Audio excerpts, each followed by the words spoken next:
from wings to no wings and then to eggs. This is the epic journey of my ant colony. On 8 November 2023, I caught this beautiful ant. A few days later, I identified the species as Camponotus Eugeniae.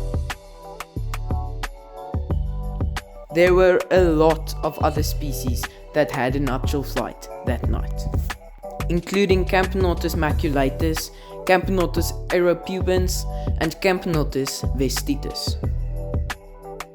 Only a day after I placed her into a test tube, she shed her wings. This meant that she was comfortable in the test tube and she was a fertile queen. 3 months later, she had a large pile of brood with a few cocoons. She was almost ready for her first outworld, and her nanitics were on their way. For those of you who don't know what nanitics are, they're basically the first generation of worker ants of a colony.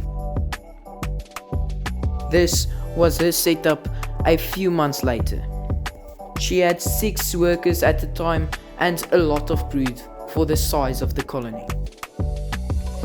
In March 2024, the colony occupied a large nest.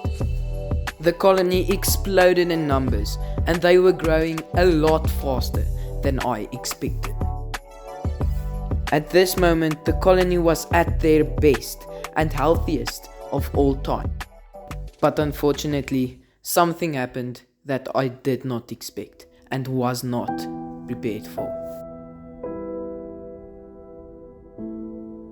The colony decided to move out of their nest and expose their brood to the outworld. That was the worst decision the colony could have made for the safety of their brood and queen. I didn't know what to do, so I just left them outside, hoping they would move back in. The colony lost all of their brood and their numbers went down exponentially. I did not make the right decision, and I was very lucky that the queen was still alive. A few weeks later, I decided to make a new nest and see if they would move in. Only a day after I added a new nest, they moved in. This was awesome news, and even better news was that the queen was starting to lay eggs. This meant that she felt comfortable in the nest and she felt safe. I figured that the reason why they moved into the nest was because of a water tower I placed inside, improving the humidity of the nest. I thank you all for watching this colony's 2-year journey with me.